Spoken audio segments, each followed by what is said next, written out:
این هدفون JBL و قیمتش 2 میلیونه. شاید تصور شما این باشه که یا JBL محصول 2 میلیونی نداره یا اینی که 2 میلیونه کپیه، ولی خب اینا هیچ کدومش درست نیست.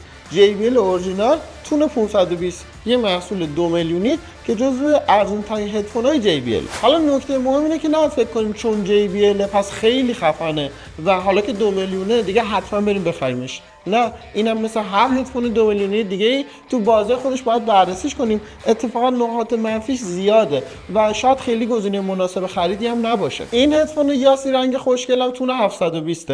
امروز دو تا هدفون JBL که ارزان ترین مدل‌های JBL آوردیم اینجا برای تست و بررسی و چون هیچ خبری از اسپانسر نیست خیلی بی دغدغه و راحت و بدون فیلتر هر تجربه‌ای که داشته باشم رو بهت انتقال میدم تا اینطوری هیلاتلی شی. سلام هیلاتلی عزیز، امیدوارم حالتون عالی باشه.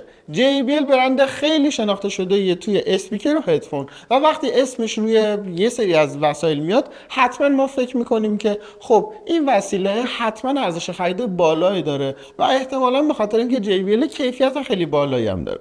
ولی این بار میخوام بهتون بگم که همیشه اینطوری نیست.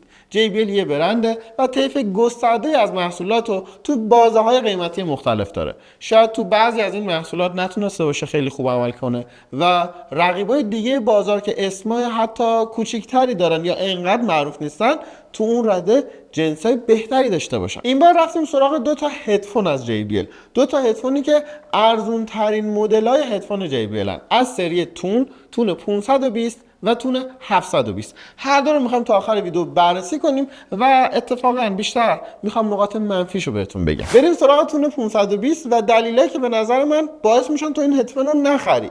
از طراحی شروع کنیم. جالب این طراحی قدیمی که هیچ نوآوری نداره ردات 2023 رو برده. حالا این ردات 2023 فقط برای طراحی ظاهری نیست، برای طراحی کلیه، ولی من نوآوری خاصی توی این هدفون ندیدم و نمیدونم چرا جایزه ردات رو برده. کیفیت طراحی یا کیفیت پلاستیکی که به کار رفته توش خیلی کیفیت بالایی نیست و دقیقاً توی رنج قیمت 1-2 میلیون شما میتونید همچین متریالی پیدا بکنید. حتی توی خیلی از برندها شاید اگه یه هدفون 2 میلیونی ببینید کیفیت ساختش از این بالاتر و بهتر باشه. این قسمت ها خیلی مهمه که داخلشون فلز باشه که شما با باز و بسته کردن هیچ وقت نشکونیدش، ولی از پلاستیک استفاده کرده و این ممکنه تو استفاده اگه یه بی‌دقتی کنی کلا هدفون تو از رد خارج کنی. نکته خیلی مهمه دیگه تو استفاده هدفون اینه که این چرمی که روی گوش قرار میگیره جنس و متریالی داشته باشه که خیلی دیر پوست بشه یا کنده بشه. برعکس ما تو این هدفون انقدر میبینیم که این ضخامتش کمه، انقدر نازکه که من احساس میکنم الان یه دسته بعد بکشم پاره میشه و مطمئنا این تو مرور زمان هم نمیتونه خیلی مقاومت خوبی داشته باشه.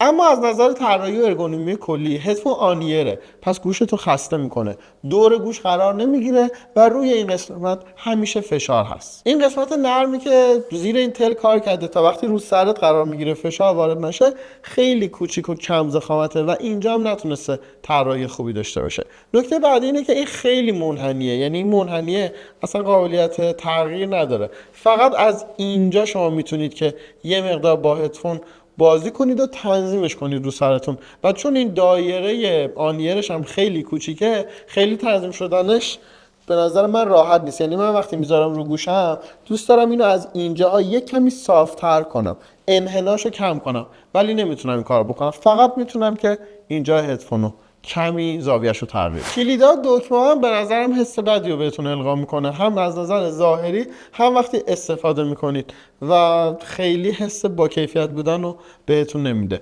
نکته بعدی اینه که خبری از پورت AUX نیست و اگه این هدفون شارژ نداشته باشه نمیتونی به گوشیت وصلش کنی، آهنگ گوش بدی و فقط یه هدفون بلوتوثیه. JBL تو طراحی و ساخت به نظر من واقعا گند زده و این هدفون اصلا چیزی نیست که از JBL انتظار داشته باشیم. به نظرم تو این بازه قیمتی اگه نمیتونه خب نسازه بهتره. اعتبار اون برند ارزشش حتما برای ما هم بیشتره، چه برسه برای خودش. اما یه سری قابلیت خوبم داره که اگه طرفدار اینا باشی میتونی تون 520 رو بخری.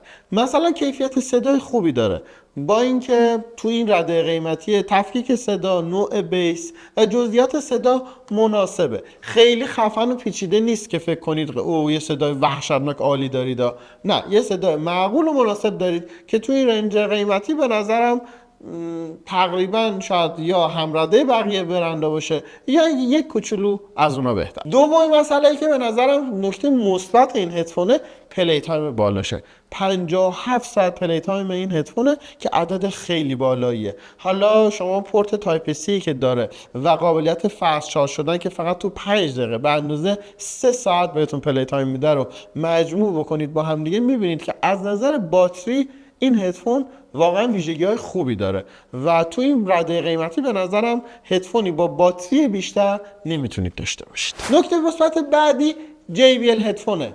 اسم اپلیکیشن JBL هدفون که اپلیکیشنی که توش میتونید هم اکولایزر رو تغییر بدید، هم کاستوم شخصی سازی اون اکولایزری که خودتون دوست دارید و با جزئیات خیلی دقیقی تنظیم بکنید و ست بکنید، هم قابلیت تغییر وایس اوور رو داره موقع مکالمه که وقتی دارید مکالمه میکنید صدای محیط رو چقدر بشنوید. 3 تا لول مختلف داره که بین اونا میتونید تغییر بدید و در واقع این ویژگی‌های اپلیکیشن تو این رده قیمتی واقعا کم نظیره، چون معمولا هدفونایی که تو این بازه قیمتی هستن اصلا قابلیت اتصال به اپلیکیشن ها رو نداره. از آپشن‌های دیگه‌اش اینه که قابلیت اتصال به 2 تا گوشی رو همزمان داره و باید بگم که از بلوتوث نسخه 53 هم پشتیبانی میکنه و یه آپشن دیگه ای که داره اینه که دستیار صوتی هم داره. هم گوگل اسیست هم سیری هر دو رو میتونید استفاده بکنید. وزنش کلا با توجه به اینکه فلزی هم توش استفاده نشده و خیلی پلاستیک معمولیه 157 گرمه.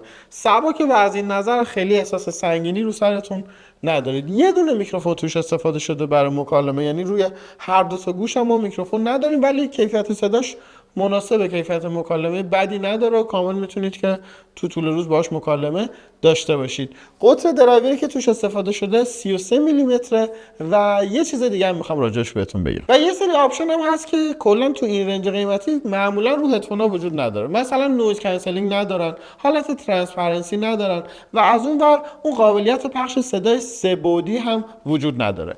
این هدفون تون 520 هم این آپشن ها رو نداره. یه بررسی هم تون 720 میکنیم که قیمتش حدود 3 میلیون تومان هست تو بازار. از همون طراحی شروع کنیم. اونجایی که تون 520 خیلی لنگ میزد، اینجا یک کمی بهتره همه شرایط. مثلا هدفون اووریره و اونقدر کوچیک نیست درایوراش و خود اون قسمتی که روی گوش قرار میگیره اینقدر اذیت کننده نیست. میتونه دور گوشتون قرار بگیره. این چرمی که اینجا استفاده شده به اون نازکی نیست، چرم با کیفیت تریه و حتما مقاومت بیشتری داره. این قسمت نرمی هم که زیر تلش کار شده باز کمی ضخیم‌تر و گوشدارتره و وقتی رو سرت میذاری احساسش میکنی، اونو تقریبا احساس نمیکردی. اما یه نکته بعدی که وجود داره اینه که بازم داخلش این برای رگلاژ از فلز استفاده نشده و از پلاستیک استفاده شده که به نظر من اصلا نکته خوبی نیستش و شکل و شمایل دکمه هم مثل همونه، یک کم دموده و قدیمی و وقتی کلیک هم میکنید باز احساس خیلی خوبی ندارید. اما یه چیز دیگه که تغییر کرده وجود پورت AUX.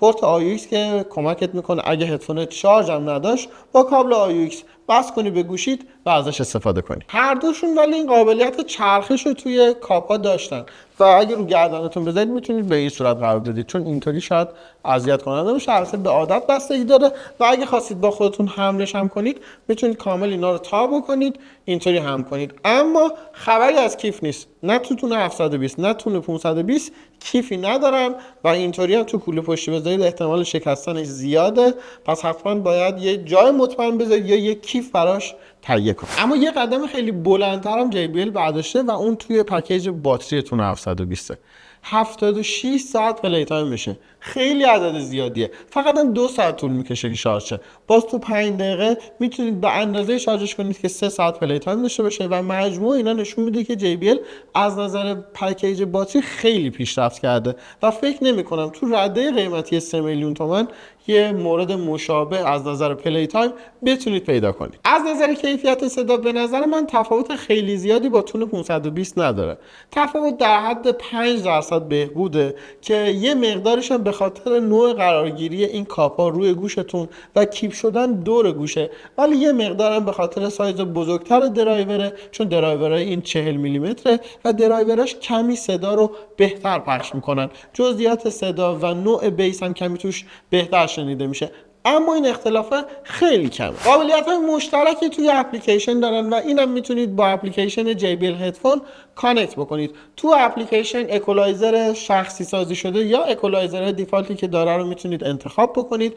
یه آپشنی که داره اینه که بین مود ویدیو و آدیو میتونید تغییر حالت داشته باشید. اگه مثلا دارید فیلم میبینید رو مود مووی بذارید یا ویدیو، کیفیت بهتری برای فیلم دیدن ارائه میده. تو تون 520 هم این آپشن وجود داشت. حالت وایس ایور یا اون حالتی که صدای اطرافو بهتر بشنوید فقط حین مکالمه تو اپلیکیشن وجود داره و میتونید بین 3 تا لول مختلف تغییرش بدید و به دردم میخوره. یه موقعی دارید مکالمه میکنید که دوست دارید بدونید دور و براتون همزمان چه خبره، میتونید از این آپشن استفاده کنید. اگه 2 تا گوشی داشته باشید میتونید هدفون رو به هر 2 تا گوشیتون متصل بکنید و بازم خبری از نویز کنسلینگ و ترانسپرنسی و حالت پخش صدای سه بعدی نیست. چون بازه قیمت 1 میلیون اومده بالاتر، این بار میتونم بگم که حالا یه نویز کنسلینگ ضعیفی هم حتی اگه میذاشت بهتر بود. شاید تو لول هم قیمت خودش تو برندهای دیگه شما بتونید هدفونای پیدا کنید که آپشن نویز کنسلینگ معمولی یا ضعیفی رو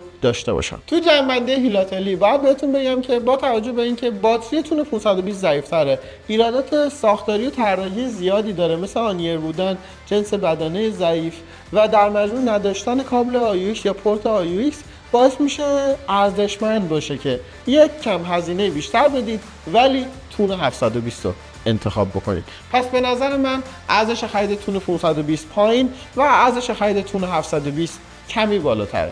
امیدوارم که این بررسی کمکتون کرده باشه تا اگه قصد خرید هدفون داشته باشید یه هدفون مناسب خودتون بخرید و بدونید که چه ویژگی‌های اهمیت دارن و در نهایت اینطوری هیلاتلی شید.